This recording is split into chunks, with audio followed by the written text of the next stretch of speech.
அல்லேலூயா ஸ்தோத்திரம், அல்லேலூயா ஸ்தோத்திரம். யாவரும் ஆண்டவரை துதிப்போம். ஆண்டவரே துதிக்கிறோம், இயேசுவே துதிக்கிறோம், கர்த்தாவே துதிக்கிறோம். அல்லேலூயா ஸ்தோத்திரம். லேவியராகமம் 16வது அதிகாரம் 31வது வசனம். லேவியராகமம் 16வது அதிகாரம் 31வது வசனம். உங்களுக்கு அது விசேஷித்த ஓய்வு நாள், அதிலே உங்கள் ஆத்துமாக்களை தாழ்மைப்படுத்த கடவீர்கள், இது நித்திய கட்டளை. வாசிக்க கேட்டதான வசன பாகமானது பழைய ஏற்பாட்டு காலத்திலேயே தேவன் மனுஷரிடத்திலிருந்து எதை எதிர்பார்க்கிறார் என்றால் தாழ்மை எதிர்பார்க்கிறார். அந்த தாழ்மையானது வெளிப்படையாக காண்பிக்கத்தக்கவாறு இருக்கதை ஆண்டவர் விரும்பாமல் ஆத்மாவிலிருந்து அது வரக்கூடியதாக இருக்க வேண்டும் என்பதை அவர் விரும்புகிறார். அநேகருக்குள் தாழ்மை இருக்கும். 4 பேர் மத்தியில் இருக்கும் போது ரொம்ப பணிவோடு பேசிக்கிடுவாங்க, ரொம்ப பணிவோடு காட்டிக்கிடுவாங்க. ஆனா அதே இது வீடுகள்லையோ இல்லை அவங்க ரொம்ப காமனா பரிமாறக்கூடிய இடங்கள்ல பார்த்தா அவங்களுடைய குணங்கள் இன்னொரு விதமாக இருக்கும். இங்கே தேவன் நித்திய கட்டளையாக, நிலையான ஒரு கட்டளையாக, எல்லாருக்குள்ளும் நித்திய காலம் இருக்கக்கூடியதான காலங்கள் வரைக்கும் அது நிலையாக இருக்க வேண்டும் என்றுதான் ஒரு கட்டளை வைக்கிறார். அந்த கட்டளை தான் என்ன? உங்களுடைய ஆத்துமாவானது எப்பொழுதும் தாழ்மையான அனுபவத்தோடு காணப்பட வேண்டும் என்று. நம் எல்லாருக்குள்ளும் ஆத்மீகம் இருக்கிறது என்பதை அறிவோம். ஆனால் நமக்குள் தாழ்மையான சிந்தனை இருக்கிறதா, அல்லது நான் என்றதான எண்ணம், அகந்தை, தற்பெருமை இவைகள் நமக்குள் இருக்கிறதா என்பதை பார்க்க வேண்டும். யார் பாக்கியவான் என்று சொல்லப்பட்டிருக்கிறது? ஆவியில் எளிமையுள்ளவன் பாக்கியவான் என்று சொல்லப்பட்டிருக்கிறது. அவன் பிச்சைக்காரன் அல்ல, தரித்திரன் அல்ல, ஒன்றுமில்லை என்று இருக்கக்கூடிய நிலைமையில எல்லாரும் அப்படிதான் இருப்பார்கள். நான் ஒன்று இல்லைன்னு தான் சொல்லுவார்கள். இது அப்படி அல்ல, எனக்கு எல்லாமே இருக்கிறது, ஆனாலும் தன்னை தாழ்த்துகிற ஒரு அனுபவம், நான் ஒன்றுமில்லை ஆண்டவரே என்று தன்னுடைய ஆத்மீகத்திலே, தன்னுடைய ஆவியிலே, தன்னுடைய சிந்தனையில் அப்படிப்பட்டதான ஒரு எண்ணம் இருக்கக்கூடியதான ஒரு அனுபவம். ஆவியிலே எளிமை உள்ளவன் பாக்கியவான். அவனுக்கு என்ன பாக்கியமா? பரலோக ராஜ்யம் அவனுக்கு தான் உரியதான். பரலோக, நம்ம எதுக்காக இவ்வளவு பிரயாசப்படுறோம்? எதுக்காக இந்த காலையிலே பாருங்க குளிரு, ஆனா இவைகள் எல்லாவற்றையும் நீங்கள் பொருட்படுத்தாமலே எப்படியாவது தேவ சன்னிதானத்திலே வர வேண்டும், எப்படியாவது விடுதலை சொந்தமாக்கி கொள்ள வேண்டும் என்றுதான் ஒரு எண்ணம் இருக்கு. இவைகள் எல்லாம் எதற்கு? பரலோக ராஜ்யம் போவதற்காக. வெறும் ராப்போஜனம் மாத்திரம் எடுக்கிறது அல்ல, அதன் பிறகும் பரலோக ராஜ்யம் நாம் போய் சேர்வதற்காக. அப்ப அந்த பரலோக ராஜ்யத்தில் போயிருக்க வேண்டுமே. ஆனால் பிரதானமான ஒன்று என்ன? நம்முடைய ஆத்மாவை தாழ்மைப்படுத்தின ஒரு அனுபவம் நமக்கு வேண்டும். நம்முடைய ஆத்மாவை தாழ்த்தக்கூடியதான ஒரு அனுபவம் வேண்டும். நான் ஒன்றுமில்லை என்றுதான ஒரு உணர்வோடு இந்த உலகத்திலே வாழ்ந்து முடிக்கூடியதான ஒரு அனுபவம் நமக்கு வேண்டும். பாருங்கள், தாழ்மை என்பது ஒரு மிகப்பெரிய ஒரு குணம். ஒன்றுமில்லாதவர்கள் கூட தன்னை ஒரு பொருட்டாக எண்ணக்கூடியவர்களாக இருக்கிறார்கள். வேதம் சொல்லுகிறது, ஒன்றுமே இருக்காது, அனுபவமே இருக்காது, உலக பிரகாரம் இருக்காது, சரீர பிரகாரமான சுகமும் இருக்காது, ஒன்றுமே இருக்காது, ஆனாலும் தன்னை ஒரு பொருட்டு என்று எண்ணக்கூடியதான் மனுஷனுடைய குணம். ஆனால் இங்கே தேவன் எதிர்பார்க்கிறார் நித்தியமான ஒரு கட்டளையாக, நிலையான ஒரு கட்டளையாக, நீங்கள் இருக்கிறதான காலம் வரைக்கும் உங்களுக்குள்ளே நிலைத்திருக்கத்தக்கதான ஒரு கட்டளையை கொடுக்கிறார். வாசியுங்கள். உங்களுக்கு அது விசேஷித்த ஓய்வு நாள், அதிலே உங்கள் ஆத்துமாக்களை தாழ்மைப்படுத்த கடவீர்கள், இது நித்திய கட்டளை. இது நித்திய கட்டளை. அற்பமா எண்ணாதுங்க, கொஞ்ச நாளத்துக்கு நினைச்சுக்கிடாதுங்க. உங்களுடைய காலம் இந்த உலகத்துல இருக்கிற வரைக்கும் இது ஒரு நிலையான ஒரு கட்டளையா இருக்கட்டு. காரணம் என்ன தெரியுமா? முதல் பாவம் என்ன சொல்லுங்க? முதல் பாவம் என்ன பாவம்? பொய் இல்ல. முதல் பாவம் பரலோகத்தில் நடந்த சம்பவம். லூசிபர் செய்தான அகந்தை. நான் சொல்லுது புரியுதா? பெருமை, பொய் அதன் பிறகுதான் வருது. அவன் தள்ளப்பட்ட பிறகுதான் அவன் எங்க வாரான்? மனுஷன் உருவாக்குன இடத்துல வந்து அங்க என்ன நடக்குது? அவங்கள கிண்டுறான். நான் சொல்லுது உங்களுக்கு புரியுதா? புரியுதா? முதல் பாகம் என்ன? அகந்த, தற்பெருமை, நானும் அந்த தேவனுக்கு இணையா இருக்கணும். புரியுதா? பொய் இல்ல. அதான் ஆண்டவர் சொல்றார் தெளிவா, இது நித்திய கட்டளையா இருக்கட்டு. ஏன்? நம்ம பரலோகத்துக்கு போறதுக்காண்டி பிரயாசப்படுறோம். அங்க இருந்தவன் தள்ளப்பட்டு போனான் இந்த ஒரே ஒரு காரணத்தினால. வித்தியாசம் புரியுதா? நம்ம இங்க இருந்து அங்க போறதுக்கு பிரயாசப்படுறோம், அங்க இருந்தவன் தள்ளப்பட்டு போனான். காரணம் என்ன? அகந்த. காரணம் என்ன? தற்பெருமை. காரணம் என்ன? நான் அந்த ஸ்தானத்துக்கு ஈக்குவலாக இருக்க வேண்டும். அது கொடுக்கப்படல, அது தேவனுக்குரியது. தேவனாலே உருவாக்கப்பட்டவன் அந்த உருவாக்குன தேவனுக்கு இணையாக ஒரு காலமும் இருக்க முடியாது. அதை விரும்பினான், அவன் தள்ளப்பட்டு போனான். அப்ப முதல் பாவம் இனி உங்ககிட்ட யாருன்னு கேட்ட என்ன சொல்லுவிய? பொய்ன்னு சொல்லிடாதுங்க, அது தப்பு. உங்களுக்கு புரியுதா நான் சொல்லுது? அங்க இருந்து அவன் தள்ளப்பட்டு போறான். அதனாலதான் ஆண்டவர் சொல்றார், நித்திய கட்டளையாக நீங்க என்ன செய்யணுமா? உங்களுக்குள்ள தாழ்மை உடையவளாயிருங்க. அந்த மன தாழ்மை உங்களுக்குள்ளே இருக்க வேண்டும் என்று சொல்லப்பட்டிருக்கு. அது இல்லாமல் இருக்கும்போது என்ன ஆகுது? ஒரு ஆசீர்வாதமும் உங்களுக்கு வரப்போறது இல்லை. இங்க புரிஞ்சுக்கிடுங்க, நம்மள அநேகருக்குள்ள அதுதான் இல்லை. அதனால்தான் என்ன, நம்ம அநேக தடவை என்ன செய்யறோம்? நல்லா ஜெபம் பண்ணுகிறோம், ஆனா அந்த ஜெபம் கேட்கப்படாம போகுது. ஏன்னா பெருமை உள்ளவர்களுக்கும் இருமாப்பு உள்ளவர்களுக்கும் அவரை எதிர்த்து நிற்கிறார் என்று சொல்லப்பட்டு. நித்திய கட்டளையாக தேவன் என்ன செய்கிறார்? ஆத்மாவை தாழ்த்த வேண்டும் என்று நமக்கு கட்டளையிடுகிறார். லூக்கா எழுதின சுவிசேஷம் 14 அதிகாரம் 11வது வசனம் வாசிங்கள். லூக்கா எழுதின சுவிசேஷம் 14 அதிகாரம் 11வது வசனம். தன்னைத்தான் உயர்த்துகிற எவனும் தாழ்த்தப்படுவான். தன்னை தான் தாழ்த்துகிறவன் உயர்த்தப்படுவான் என்று சொல்லப்பட்டு, இங்கே தன்னை தான் தாழ்த்த வேண்டும் என்று சொல்லப்பட்டு, ஆண்டவர் அந்த ஒரு கிரியையை மனுஷனுக்குள்ளே செய்ய மாட்டார். நீங்கள் உங்களை தாழ்த்தாமல் இருக்கிற வரைக்கும். முக்கியமான ஒரு காரியம் வேதமாகும் சொல்லுது. தன்னை தான் உயர்த்துகிறவன் என்ன செய்ய முடியாதாம்? எந்த விதமான ஆசீர்வாதம் இருக்க, தாழ்த்தப்பட்டு போவான். லூசிபர் என்ன உயர்த்த பார்த்தான், கீழே தள்ளப்பட்டு போனான். இங்கே தன்னை தான் தாழ்த்த வேண்டும் என்று சொல்லப்பட்டு, நம்மை நாம் தான் தாழ்த்த வேண்டும். என்ன செய்ய வேண்டுமாம்? நம்மை நாம் தான் தாழ்த்த வேண்டும். ஐயோ பாவம் என்று சொல்லி ஆண்டவர் உங்களை அந்த ஒரு இதுக்கு கொண்டு போக மாட்டார். நீங்கள் எப்பொழுது அந்த தாழ்மையான அனுபவத்தை சொந்தமாக்கி கொள்ள வேண்டும் என்று அதற்காக பிரயாசப்படுவீர்களோ அப்பொழுது தேவன் தரக்கூடியவராயிருக்கிறார். ஆனால் எந்த ஒரு விதத்திலும் ஆண்டவர் உங்கிற மீது அக்கறைப்பட போறதில்லை. நீங்க இருமாப்போடு இருந்தா. சின்ன ஒரு எடுத்துக்காட்டுன்னு சொல்றேன். ஏன் இவ்வளவு தெளிவா சொல்றேன்னா, நம்ம அநேகருக்குள்ள அந்த ஒரு பிசாசு தான் வல்லமையாய் கிரியை செய்து. ஆனா நீங்க என்ன சொல்றீங்க? நான் இவ்வளவு நேரம் ஜெபம் பண்றேன், இவ்வளவு மணிக்கு ஒரு ஜெபம் பண்றேன், எனக்கு ஒண்ணுமே கிடைக்கல. காரணம் என்ன? தாழ்மை நமக்குள்ள இல்லை, நம்முடைய ஜெபம் போய் சேரல. இடதுபுறத்துல ஒரு கள்ளன் இருந்தான். அவன் என்ன பெருமையாகத்தான் பேசினான். வலதுபுறத்துல இருக்கிறவன் தன் நிலையை உணர்ந்தான். எனக்கு ஒரு இரக்கம் வேணும்னு சொன்னான், இரக்கத்தை சொந்தமாய் கொண்டான். அவனை பாருங்க, அவன் பெருமையாக தெனாவட்டாதான் பேசினான். சரி, அவன் தாழ்மை இல்லாததுனாலே நரகத்துக்கு போகிறானேன்னு சொல்லி ஆண்டவர் அந்த இடத்திலே அவனை தூக்கி விட்டாரா? புரிந்து கொள்ள வேண்டும். 2 பேர் தான் இருக்கிறாங்க. சரி, ஒருத்தனுக்கு பரதீசை அப்பவுமே கட்டளை எடுக்கிறார். அப்ப 2வது உள்ளவனும் என்னால உருவாக்கப்பட்டவன் தானே, அவனுக்கு தாழ்மை இல்லை, இருமாப்பு அகந்த இருக்கு. அதனால அவனுக்கு என்ன ஒரு இரக்கத்தை கட்டளையிட்டு தாழ்மையை கொடுத்து அவனுக்கு உணர்வடைய செய்து அங்க ஒரு இரக்கம் வந்துச்சா? புரிஞ்சுக்கிடுங்க. தன்னை தான் தாழ்த்த வேண்டும். அந்த கிரியைக்காக நீங்கள் உபவாசம் இருக்க வேண்டும். அதான் முக்கியமான காரியம். தன்னை தான் தாழ்த்துகிறவன் உங்களுக்காக வேற யாரும் செய்ய போறதே இல்லை. நீங்கள் அதுக்காக பிரயாசப்படாமல் இருக்கிற வரைக்கும் தேவன் உங்களுக்கு அந்த தாழ்மை அனுபவம் தர போறதும் கிடையாது. புரிஞ்சுக்கிடுங்க. தன்னை தான் தாழ்த்த வேண்டும். 2 பேர் தான் இருக்கிறாங்க, ஒருத்தன் கீழே விழுறான்.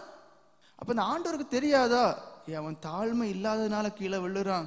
சரி, அந்த அனுபவத்தை கொடுத்து உணர்வுடைய செய்யுமே, செய்யலையே. தாழ்மை நமக்குள்ள இல்லை. தேவனுடைய கிருபை நம்மளோட எடுக்கப்பட்டு போயிரும். ஆசீர்வாதம் நமக்குள்ள இல்லை, நம்ம விழுந்துட்டோம். அப்ப தன்னை தான் தாழ்த்தக்கூடியதான ஒரு அனுபவம் நமக்கு வேண்டும். அது ரொம்ப முக்கியமான ஒரு காரியம். தன்னை தான் தாழ்த்த வேண்டும். 35வது சங்கீதம் 13வது வசனம் வாசிங்கள். 35வது சங்கீதம் 13வது வசனம். அவர்கள் வியாதியா இருந்தபோது இரட்டு என் உடுப்பா இருந்தது. நான் உபவாசத்தால் என் ஆத்மாவை உபத்திரப்படுத்தினேன். போதும். நான் உபவாசத்தால் என் ஆத்மாவை உபத்திரவப்படுத்தினேன். நான் உபவாசத்தால் என் ஆத்மாவை உபத்திரவப்படுத்தினேன். அதுக்கு இங்கிலீஷ் டிரான்ஸ்லேஷன், அதாவது நம்ம பயன்படுத்தின கிங் ஜேம்ஸ் வெர்ஷன் நீங்க பாத்தீங்கன்னா ஐ ஹம்பிள்ட் மை செல்ஃப் வித் ஃபாஸ்டிங்னு வரும். அப்படின்னா என்ன அர்த்தம்? நான் என் ஆத்மாவை எப்படி தாழ்மைப்படுத்துவதற்காக உபவாசத்தால் தாழ்மைப்படுத்தினேன் என்று வருது. சொல்ல புரியுதா?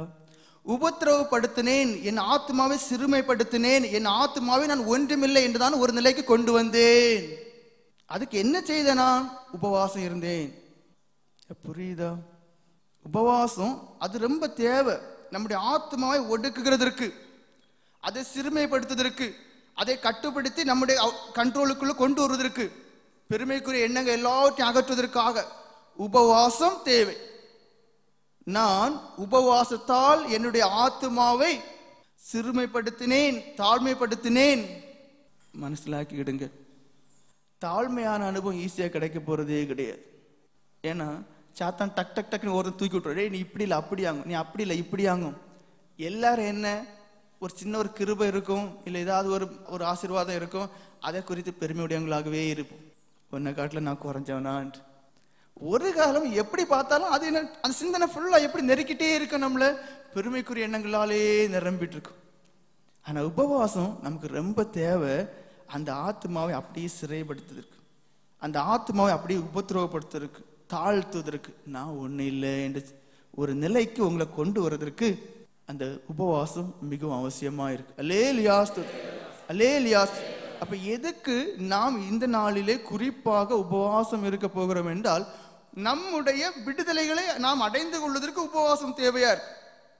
இங்கே ராஜாவாக இருக்கக்கூடியதான தாவீது ராஜாவாங்க சொல்லக்கூடிய காரியம், நான் உபவாசத்தால் என் ஆத்மாவை உபத்திரவப்படுத்தினேன், என் ஆத்மாவை தாழ்த்தினேன்.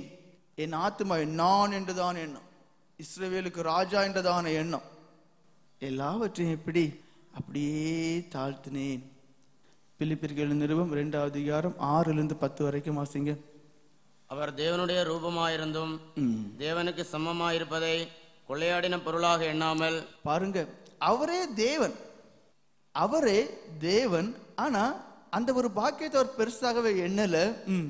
தம்மை தாமே வெறுமையாக்கி நம்மளாலே வெறுமையாக்க முடியல, நம்மளால நம்மை தாழ்மைப்படுத்த முடியல. ஒவ்வொரு நேரம் அப்படி நினைக்கும் போது டக்குன்னு பார்த்தா ஒரு பெருமைக்குரிய எண்ணம் வந்துடும், ஏதோ நம்ம விசேஷம் போல ஒரு எண்ணம் வந்துடும். அப்ப ஆண்டர் பாப்பார், நீ ஒன்னே விசேஷமா எண்ணுகிறா, அப்ப நீ ஒன்னால ஒன்னு கொண்ட காரியங்களா நீனே பாரு. அடிமையின் ரூபம் எடுத்து மனுஷர் சாயலானார். அடிமையின் ரூபம் எடுத்து மனுஷ சாயலானார். அவர் தேவன், அவர் அந்த ரூபம் எடுக்க தேவையில்லை. தம்முடைய நிலைமையிலிருந்து அவர்களை தாழ்த்தி அடிமையின் ரூபம் எடுத்து மனுஷ சாயலானார். அவர் மனுஷ ரூபமாய் காணப்பட்டு மரண பரியந்தம், அதாவது சிலுவையின் மரண பரியந்தமும் கீழ்ப்படிந்தவராகி தம்மை தாமே தாழ்த்தினார். இதான் நீங்க புரிய வேண்டியது. உங்களுக்கு பரலோகத்திலிருந்து ஒரு வல்லம் டக்குன்னு எழும்பி ஒரு தாழ்மை உண்டாக போறது கிடையாது. தன்னை தானே தாழ்த்த வேண்டும் என்று சொல்லப்பட்டிருக்கு. தேவனும் தன்னை தாமே தாழ்த்தினார் என்று சொல்லப்பட்டிருக்கு. அப்ப நீங்கள் தான் உங்களை தாழ்த்த வேண்டும். தாழ்த்திற்கு ஜெபம் பண்ண வேண்டும். அதற்கு என்ன செய்ய வேண்டும்? உபவாசத்தின் மூலம் உங்களுடைய ஆத்மா ஒடுக்க வேண்டும். இந்த ஒரு அனுபவம் உங்களுக்கு இல்லை என்றால் ஒன்னும் கிடைக்க போறது கிடையாது. அதான் சொல்றேன். தொடர்ந்து வாசிங்க. ஆதலால் தேவன் எல்லாவற்றுக்கும் மேலாக அவரை உயர்த்தி, ஆதலால் அங்கதான் என்ன உண்டாகுது? அப்படி அவர் தம்மை தாழ்த்தினதுனாலே அங்கே என்ன ஒரு உயருக்குள்ள ஒரு இடம் வருது, உயர்த்தினார் என்று சொல்லப்பட்டு போது. அப்போ இயேசு கிறிஸ்துவனுடைய வாழ்க்கையை நீங்க பார்த்தாலும் கூட தாழ்த்துகிறார், சிலுவையின் மரண பரியந்தம் தாழ்த்துகிறார். அதன் மூலமே உலகிற்கு இயேசு கிறிஸ்துவை மக்களுக்கு அறிந்து கொள்ள முடிகிறது. தேவன் அவருக்கு இணையாக அங்கே உயர்த்தக்கூடியதான ஒரு நிலைமை வருகிறது. அதாவது மூவரும் முதல்ல உண்டு என்றதான ஒரு கருத்து உண்டு. அவர்கள் ஒன்றாகத்தான் இருந்தார். ஆனா இயேசு கிறிஸ்து எப்பொழுதுதான் நீங்களை அறிய முடிகிறது? அவர் தம்மை சிலுவையின் மரண பரியந்தம் தாழ்த்தி நமக்காக அடிக்கப்பட்ட பிறகுதான். அப்ப அவருடைய வாழ்க்கையிலும் தாழ்மையும் மிக முக்கியமான ஒரு பங்கை வகிக்கிறது. அதே போன்றுதான் நம்முடைய வாழ்க்கையிலும் ஆசீர்வாதங்கள் வேண்டுமே ஆனால், கிருபைகளும் வரங்களும் வேண்டுமே ஆனால், முழங்கால் நின்று ஜெபம் பண்ணக்கூடிய ஜெபத்திற்கு பலன் வேண்டுமே ஆனால் தாழ்மை மிகவும் முக்கியம். லூசிஃபரை போல அந்த பெருமை, நான், அகந்த, இருமாப்பு உங்களுக்கு இருக்கக்கூடாது. அந்த ஒரு காரியம் தான், மற்றபடி எனக்கு தெரியாது. நான் சொல்ல வேண்டிய கருத்தை இந்த ஒன்னே ஒண்ணுதான். நான் சொல்லக்கூடியதான கருத்து இந்த ஒன்று தான். அதான் எனக்கு தெரிஞ்ச வசனங்களை நான் எடுத்து உங்களுக்கு சொல்லக்கூடியது. ஏன்னா நம்ம எல்லாருக்குள்ள என்ன இருக்கு தெரியுமா? பெருமை இருக்கு, நான்கிற எண்ணம் இருக்கு. ஏதோ சின்ன சின்ன அனுபவம் நமக்கு இருக்கும், ஆனா ஒன்றும் கிடையாது. ஆனா நம்மளால தாழ்த்த முடியல. நம்மளால தாழ்த்த முடியாததுனால தான் நம்ம ஜெபம் பண்ணி நமக்கு விடுதலை கிடைக்கல.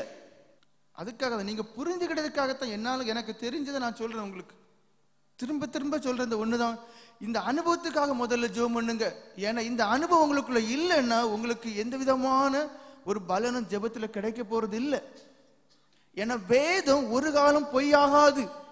அப்ப நம்மளை தான் நம்ம தாழ்த்த வேண்டும், தன்னை தான் தாழ்த்த வேண்டும் என்று சொல்லப்பட்டிருக்கு. அப்ப நீங்க தான் தாழ்த்தணும். தாழ்த்த முடியல, அப்ப என்ன செய்ய? உபவாசம் இரு. அப்ப கொஞ்சம் வலிக்கும், கொஞ்சம் கஷ்டங்கள் வரும். அப்ப என்ன ஆகும்? அந்த இதுலயாவது ஜெபம் பண்ண தோணும். நான் ஒன்னும் இல்லை ஆண்டவரேன்னு சொல்லி. சொல்லுது புரியுதா? ஏன்னா வேதத்துக்கு மாறாக ஒரு ஆசீர்வாதம் உங்களுக்கு கிடைக்க போறது இல்லை. அப்ப நீங்க தான் உங்களை தாழ்த்த வேண்டும் என்று சொல்லப்பட்டு இயேசு கிறிஸ்து நானே வழியும் சத்தியமும் ஜீவனுமா இருக்கிறேன் சொல்லாத தேவன் கூட தன்னைத்தான் தான் தாழ்த்துகிறார். அப்ப நம்ம எதுக்காக நம்மளை தாழ்த்த வேண்டும்? முதல் காரியம், இந்த 5 மணிக்கு ஒரு நேரம் வந்திருக்கும் ஜெபம் பண்ணதுக்கு, இல்ல இனி உள்ள நாட்கள்ல ஜெபம் பண்ண போறோம். அந்த ஜெபம் கேட்கப்படும். என்ன செய்யணும்? நம்முடைய ஜெபங்கள் கேட்கப்படும். அப்படி நம்முடைய ஜெபங்கள் கேட்கப்பட வேண்டுமே ஆனால் நம்முடைய ஆத்மீகமான தாழ்மையான ஒரு அனுபவத்தோடு, நம்முடைய சிந்தையான தாழ்மையான ஒரு அனுபவத்தோடு, நம்மளே ஆண்டவருக்கு முன்பாக அருவருத்த ஒரு அனுபவத்தோடு, நான் ஒன்று இல்லை என்று நம்மளை அப்படியே படைத்து நாம் ஜெபம் பண்ணா ஜெபம் கேட்கப்படும். இல்லைன்னா ஜெபம் கேட்கப்படாது. எனக்கு இந்த 5 மணிக்கு பெரிய இதா நான் பார்க்கல.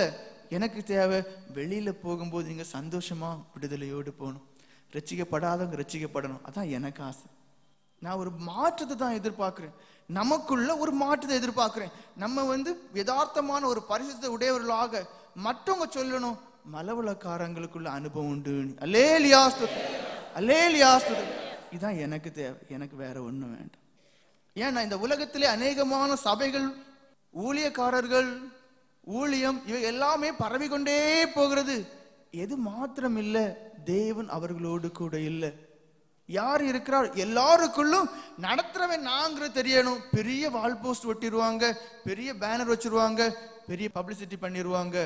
அங்கே தேவன் இல்லை. நமக்கு அப்படி இல்லை. நம்ம யாருங்கிறது யாருக்கும் தெரியாட்டோம். அல்லேலூயா ஸ்தோத்திரம், அல்லேலூயா ஸ்தோத்திரம். ஆனா இயேசு கிறிஸ்துவை இந்த உலகத்தை நம்ம காண்பிக்கணும். அதான் முக்கியம். தேவை கிடையாது, நம்ம முக்கியமே கிடையாது. இன்னைக்கு இருப்போம், நாளைக்கு இல்லைன்னா ஆண்டு போயிடுவோம். ஆனா எது முக்கியம்? தேவனை காண்பிக்கணும். அதான் நமக்கு. அப்ப தேவனை காண்பிக்க வேண்டும். நான் என்கிறதான அந்த பலன் அழிந்து போக வேண்டும். ஒன்றுமில்லாதவர்களாக இருக்கக்கூடிய நம்மை நாம் பெருமையாக எண்ணக்கூடியதான ஒரு இடம் வரவே கூடாது. நம்முடைய சிந்தனையானது கிறிஸ்துவுக்குள் காக்கப்பட வேண்டும். பவுல் அப்போஸ்தலன் இருக்காரே, என்ற சிந்தனை கிறிஸ்துக்குள்ளாக இருக்கப்படியே சிறைப்படுத்துகிறேன் சொல்லப்பட்டிருக்கு. அப்ப அந்த ஒரு அனுபவம் வர வேண்டும். ஏன்? அவருக்கு வாழ்க்கையை பாருங்க, அநேக தரம் உபவாசம் என்று. அவருடைய வாழ்க்கை நீங்க பாருங்க, அநேக தரம் உபவாசம் என்று. அதாவது பசியினால் கஷ்டப்பட்டிருக்கேன்னு சொல்லியிருக்கார், தாகத்தினால் கஷ்டப்பட்டிருக்கேன். அது என்ன? தனக்கு பசியா இருக்கும்போது உணவு இல்லை, தனக்கு தாகமா இருக்கும்போது தண்ணி இல்லை. இது அப்படி இல்லை, இருக்கும்போது எனக்கு அது வேண்டாம். அதான் வித்தியாசம். அப்ப நான் எதுக்கு இப்ப உபவாசம் இருக்கிறேன்? என் ஆத்மாவை தாழ்த்தணும், நான் ஒண்ணு இல்லைங்கிறது படைக்கணும். ஏன் அந்த காரியத்துக்கு நான் இடம் கொடுக்கணும்? அப்படி நீங்க உங்களை ஒப்பு கொடுத்தா மாத்திரம்தான் உங்களுடைய ஜெபம் கேட்கப்படும். 66வது சங்கீதம் 18 வசனம் முதல் வாசிங்க. 66வது சங்கீதம் 18 முதல் வாசிங்கள். என் இருதயத்தில் அக்கிரம சிந்தை கொண்டிருந்தேன், ஆனால் ஆண்டவர் எனக்கு செவி கொடார். பாருங்கள், அப்ப நம்ம இங்க எதுக்கு வந்திருக்கோம்? ஜெபம் பண்ண வந்திருக்கோம். நம்ம எதுக்கு வந்திருக்கோம்? தேவன் நம்முடைய ஜெபத்தை கேட்கணும், நமக்கு விடுதலை வேணும். அப்ப தேவன் எங்க சொல்றாரு, என்ன பாரு, உனக்கு விருப்பப்படியெல்லாம் நீ ஜெபம் பண்ண நான் கேட்க மாட்டேன், இப்படி நீ ஜெபம் பண்ணா நான் கேட்பேன். அது எப்படியா? உன் இருதயத்துல அக்கிரம சிந்தை இருக்கக்கூடாது, உன்னுடைய இருதயத்துல 4 எண்ணம் இருக்கக்கூடாது, உன்னுடைய இருதயத்துல அகந்த பெருமை இருக்கக்கூடாது, உன்னுடைய இருதயம் தாழ்மை நிறைந்த அனுபவத்தோடு, உன்னுடைய ஆத்மீகம் தாழ்மை நிறைந்த அனுபவத்தோடு, உன்னுடைய சிந்தனை தாழ்மை நிறைந்த அனுபவத்தோடு இருந்தா மாத்திரம்தான் உன் ஜெபத்தை நான் கேட்பேன். அதான் நான் சொல்ல வருது. உன் ஜெபத்தை நான் கேட்பேன். தேவன் தான் நம்முடைய ஜெபத்தை கேட்கணும். அந்த தேவன் தான் சொல்கிறார், உன் இருதயத்தில் அக்கிரம சிந்தை கொண்டிருப்பு. அது வாசிங்க. என் இருதயத்தில் அக்கிரம சிந்தை கொண்டிருந்தேன் ஆனால், என் இருதயத்தில் அக்கிரம சிந்தை கொண்டிருந்தேனே ஆனால் ஆண்டவர் எனக்கு செவி கொடார். ஆண்டவர் எனக்கு செவி கொடார். மெய்யாய் தேவன் எனக்கு செவி கொடுத்தார். மெய்யாய், உண்மையாகவே. அதாவது கொஞ்சம் ஜெபம் பண்ணி ஒரு மாற்றம் வந்தோடனே என் நோய் போச்சு, காரியம் போச்சு, அப்படி இல்லை. மெய்யா என் ஜீவியத்தை பார்க்கும்போது அந்த பலவீனம் மாறி போயிட்டு, என் ஜீவியத்தை பார்க்கும்போது நான் எந்த காரியத்துக்கு ஜெபம் பண்ணேனோ அது போயிட்டு, அதுல விடுதலை. அதுக்கப்புறம் எனக்கு அந்த கஷ்டமே இல்லை, அந்த ஒரு நெருக்கமே இல்லை, அந்த பலவீனமே இல்லை, அந்த பாரமே எனக்கு இல்லை. பாவ பாரத விடுதலை, சாபத்தின விடுதலை. மெய்யாய், மெய்யாய் தேவன் எனக்கு செவி கொடுத்தார். என் ஜெபத்தின் சத்தத்தை கேட்டார். என் ஜெபத்தின் சத்தத்தை கேட்டார். யாருடைய ஜெபத்தின் சத்தம்? அந்த நித்திய கட்டளைக்கு கீழ்ப்படிந்த மனுஷனுடைய ஜெபத்தின் சத்தம். அது ஆண்டவர் கொடுத்தது, அது தேவாதி தேவன் கொடுத்தது. உங்களுடைய ஆத்துமாவை தாழ்மைப்படுத்த கடவீர்கள். உங்களுடைய ஆத்துமாவை நீங்கள் தாழ்மைப்படுத்துவீர்களே, ஆகால் தாழ்த்துவீர்களே, ஆனால் உங்களுடைய ஜெபம் கேட்கப்படும். மெய்யாய் தேவன் எனக்கு செவி கொடுத்தார். என் ஜெபத்தின் சத்தத்தை கேட்டார். அப்பொழுது மாத்திரம்தான் அந்த ஜெபத்தின் சத்தம் கேட்கப்படும். அப்போ நம்முடைய ஜெபங்கள் பெருமைக்குரியதா இருக்குமே, ஆனால் தேவன் அவர்கள் அருவருக்கிறார், தூரமா இருக்கிறார் சொல்லப்பட்டிருக்கு.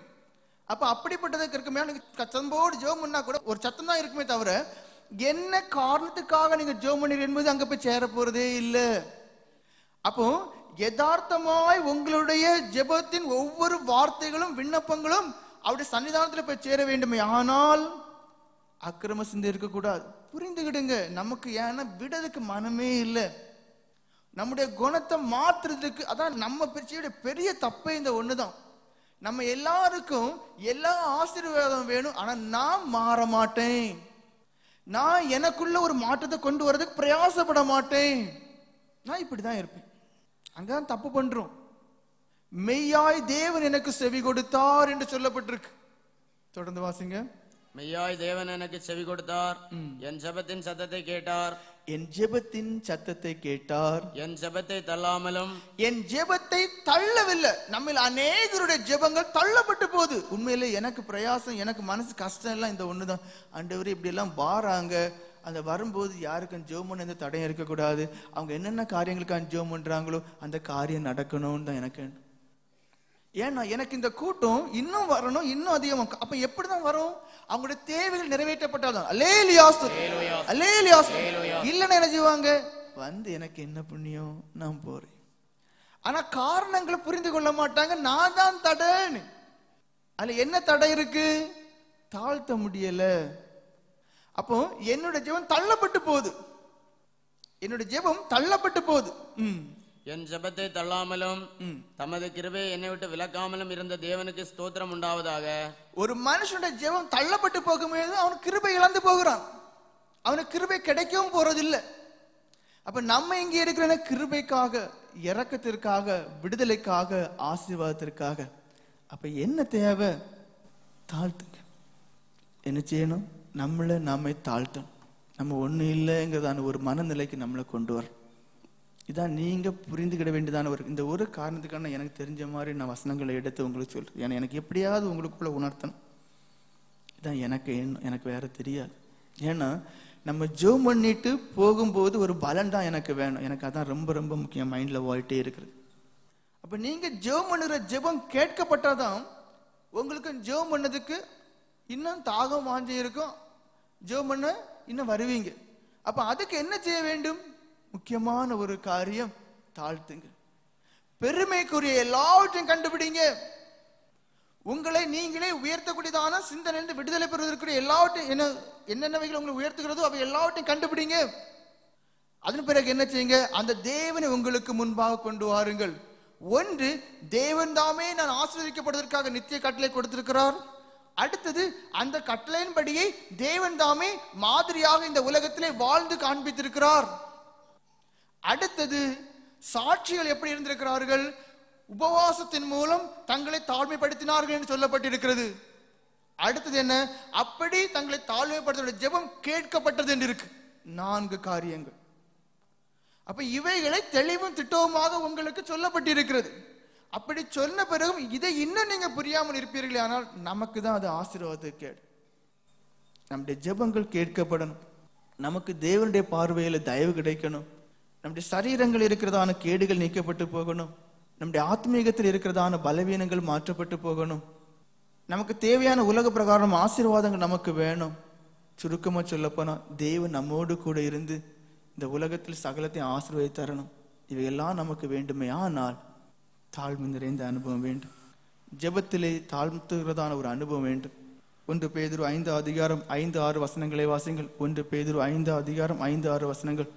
மன தாழ்மையாயிருங்கள் என்று சொல்லப்பட்டிருக்கிறது. அந்தபடி இளைஞரே மூப்பருக்கு கீழ்ப்படியுங்கள். நீங்கள் எல்லாரும் ஒருவருக்கொருவர் கீழ்ப்படிந்து மன தாழ்மையை அணிந்து கொள்ளுங்கள். பாருங்கள், மன தாழ்மை என்று வரும்போது கீழ்ப்படிதல் முக்கியம். யாருக்கு கீழ்ப்படியணும்? முதல்ல ஆண்டவருக்கு கீழ்ப்படியணும். அப்ப நான் தாழ்மையோடு தான் இருக்கிறேன்னு சொல்லி ஒரு ஆள் ஒரு காரியத்தை சொன்னா என்ன, ஒரு சரிஞ்ச ஒரு பார்வையும் இந்த முகத்தை வெட்டி திருப்பி ஒரு போக்கும், இதுல அங்க தாழ்மை ஒன்றும் காட்ட முடியாது. அப்ப கீழ்ப்படிதல் இல்ல, அங்க தாழ்மை வெளிப்படல. அதான் அதுக்குள்ள அர்த்தம். அப்ப ஒரு மனுஷனுக்குள் மனத்தாழ்மை இருக்குமே, ஆனால் அவனுக்குள் என்ன இருக்குமாம்? கீழ்ப்படிதல் இருக்கும். ஒரு மனுஷனுக்குள் மனத்தாழ்மை இருக்குமே, ஆனால் அவனுக்கு என்ன இருக்க வேண்டும்? பிரதானமாக கீழ்ப்படிதல் வேண்டும். கீழ்ப்படிதல் அந்த மனுஷனுக்கு பிரதானமாக தேவை. இங்க என்ன சொல்லப்பட்டிருக்கு? வாலிபர்கள் வயதானவர்களுக்கு கீழ்ப்படிய வேண்டும். அடுத்து என்ன சொல்லப்பட்டிருக்கு? மனத்தாழ்மை அணிந்து கொள்ளுங்கள். வாசிங்கள். அந்தபடி இளைஞரே மூப்பருக்கு கீழ்ப்படியுங்கள். நீங்கள் எல்லாரும் ஒருவருக்கொருவர் கீழ்ப்படிந்து மனத்தாழ்மையை அணிந்து கொள்ளுங்கள். பெருமை உள்ளவர்களுக்கு தேவன் எதிர்த்து நிற்கிறார். அதான் முக்கியமான காரியம். நான் எதுக்கு கீழ்ப்படியணும்? அவன் யோக்கியனா? அப்படிதான் நம்ம எதிர்க்கிறோம், நம்ம சிந்திக்கிறோம். வேண்டாம். ஒரு ஆள் என்னைய பார்த்து சொல்லுது, அது நன்மையா இருக்குதா, அதை எடுத்துக்கிடுங்க, கீழ்ப்படிஞ்சு போங்க. காரணம் என்ன? யாருக்கு தான் கிருபை அளிப்பாராம்? கீழ்ப்படிதல் உள்ள மனுஷனுக்கு. யாருக்கு தான் கிருபை அளிப்பாராம்? மனத்தாழ்மை உள்ள மனுஷனுக்கு. அப்ப உங்களுக்குள் மனத்தாழ்மை இருக்குமே என்று உங்களை சோதித்தர வேண்டுமே, ஆனால் நீங்கள் எல்லாவற்றிலும் கீழ்ப்படிதல் உள்ளவர்களாக இருப்பீர்கள். அடுத்து என்ன சொல்லப்பட்டிருக்கு? யாருக்கு தான் கிருபையாம்? தாழ்மை உள்ளவருக்கு. இல்லைன்னா என்ன? அவரை எதிர்த்து நிற்கிறார் என்று சொல்லப்பட்டு. மறுபடியும் வாசிங்க, கடைசி வாசித்தது. பெருமை உள்ளவர்களுக்கு தேவன் எதிர்த்து நிற்கிறார், தாழ்மை உள்ளவர்களுக்கோ கிருபை அளிக்கிறார். பெருமை உள்ளவர்களுக்கு தேவன் எதிர்த்து நிற்கிறார் என்று. அப்ப நீங்கள் பெருமை உள்ளவர்களாயிருந்து, அகந்தை உடையவர்களாயிருந்து, என்ன பொல்லாதவர்களாய் கடுமையானவர்களாய் என்ன காணப்படுவீர்களே, ஆனால் தேவன் உங்களுடைய ஜெபத்து அப்படியே பார்த்து ஏளனமா தான் பார்த்துட்டே இருப்பார். நகைக்கிறார் என்று வேதத்தில் இருக்கு. தேவன் நகைக்கக்கூடியவராக இருக்கிறார். யாருடைய ஜெபத்தை பார்த்து? இப்படி பெருமை பிடிச்சவங்களுடைய ஜெபத்தை பார்த்து, பெருமை பிடிச்சவங்களுடைய ஜெபத்தை பார்த்து. அது என்ன? தேவன் பார்வையில அருவருப்பா இருக்கு. அதை தூரமாய் தள்ளுகிறார். அதை அவர் பொருட்டாக எண்ணவில்லை. அப்ப நம்ம என்ன செய்ய வேண்டும்? தாழ்மை உடையவர்களாய் மாறுங்க. நான் சொல்றது புரியும் நினைச்சுக்கிறேன். தாழ்மை உடையவராக மாறுங்க. அந்த குணத்துக்காக முதல்ல ஜெபம் பண்ணுங்க. மன தாழ்மை எனக்கு வேணும், எனக்கு தாரு ஆண்டவரே. மன தாழ்மை எனக்கு தாரும். அந்த ஒரு கிருபைக்காக ஜெபம் பண்ணுங்க. ஏன்னா அந்த ஒரு கிருபையை நீங்க எப்படிதான் பெற்றுக்கொள்ள முடியுமா? உபவாசத்தால் தான். ஏன்? அந்த சரீரம் உங்களுக்கு எதிராக செயல்படும். அந்த கண்ணின் பார்வைகளும் இதயத்தில் உள்ள நினைவுகளும் எல்லாம் நேர் மாறி தான் செயல்படும். அப்ப அதை ஒடுக்கினால்தான் உங்களுக்கு முடியும். அதை உபத்திரவப்படுத்தினால்தான் உங்களை முடியும். அதை சிறுமைப்படுத்தினால்தான் உங்களுக்கு முடியும். அது எப்படிதான்? உபவாசத்தால். அதான் உபவாசத்தை குறித்து சொல்றேன். உபவாசம் ரொம்ப முக்கியம். அதில் ஒவ்வொருவங்களும் கண்டுபிடித்துக்கிடுங்க. உங்களை சரியா நீங்க கண்டுபிடிக்கணும். உபவாசம் பண்ணுங்க, அது நல்ல ஒரு காரியம். ஆனால் நேற்று சொன்ன மாதிரி அதுக்கு முடியாதவங்க மட்டும் பண்ணக்கூடாது. ஆனா என்ன செய்யணும்? முதல்ல அந்த உபவாசத்தினாலே உங்க நேரம் வீணா போகாதவண்ணம் தாழ்மைக்காக முதல்ல ஜெபம் பண்ணுங்க. தாழ்மையான அனுபவத்துக்காக முதல்ல ஜெபம் பண்ணுங்க. விருதயமானது விருத்த சேதனம் பண்ணப்பட வேண்டும் என்று நேற்று சொல்லப்பட்டிருக்கு. இதுல என்ன? உதிக்கக்கூடியதான பெருமைக்குரிய எல்லா எண்ணங்களும் அகற்றப்பட்டு போகணும். இன்னையிலிருந்து ஒரு ஆள் நம்மளை பார்த்தா அந்த பெருமையும் அந்த நெஞ்சு நிமிர்ந்த ஒரு நடை இது எல்லாம் மாறி போகணும். தாழ்மை நிறைந்த ஒரு கண்கள், அமைதியான ஒரு போக்கு, தாழ்மையா பேசக்கூடிய ஒரு மனநிலை. மற்றவங்க பார்த்தா தெரியும் அவன் மாறிட்டான். அப்ப இந்த மனம் தாழும் போது அந்த சரீரத்துல உள்ளதான உறுப்புகளும் பாருங்க அப்படியே தாழ்ந்து போயிடும். ஏன் இந்த உறுப்பு கடந்து பெரிய ஆளு போல காட்டுது? இருதயம். அதை இயக்கக்கூடியது பெருமை நிறைந்ததா இருக்கு. அதனால மனத்தாழ்மைக்காக ஜெபம் பண்ணுங்க. எதுக்காக? நம்முடைய ஜெபம் கேட்கப்பட வேண்டும். ஆனால் கேட்ட சுவிசேஷத்தை விசுவாசிக்க வேண்டும். இந்த அனுபவத்துக்காக நீங்க ஜெபம் பண்ண வேண்டும். அதோடு கூட ரட்சிக்கப்படாதவர்கள் ரட்சிப்பிற்காக, பின்மாற்றக்காரர்கள் உயிர்ப்பிக்கப்படுவதற்காக, மற்ற நோயோடும் வியாதியோடும் காணப்பட்டவர்கள் கூட விசுவாசத்தோடு ஜெபம் பண்ணும்போது தேவன் நம்முடைய ஜெபத்தை கேட்டு நிச்சயமாக விடுவிக்கக்கூடியவராக இருக்கிறார். சபைக்காக ஜெபம் பண்ணுங்கள். ஊழியக்காரர்களாகிய அடியார்களுக்காக ஜெபம் பண்ணுங்கள். கடன் கஷ்டங்களுக்காக ஜெபம் பண்ணுங்கள். வாக்குத்தத்தங்கள் நிறைவேறுக்காக ஜெபம் பண்ணுங்கள். எல்லா காரியங்களுக்காகவும் ஊக்கமாய் ஜெபம் பண்ணுங்கள். கர்த்தர் உங்கள் எல்லாரையும் ஆசீர்வதிப்பாராக. ஆமென்.